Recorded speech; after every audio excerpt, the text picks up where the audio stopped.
To get started, I just have a few video clips on my timeline that I'd like to export. Alright, let's begin by going up to export.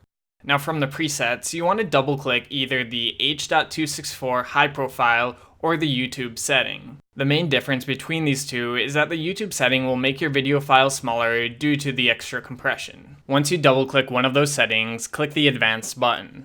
The resolution and other video settings should already be matching your timeline, but you can edit these fields if you need to. Now let's go over to the codec tab.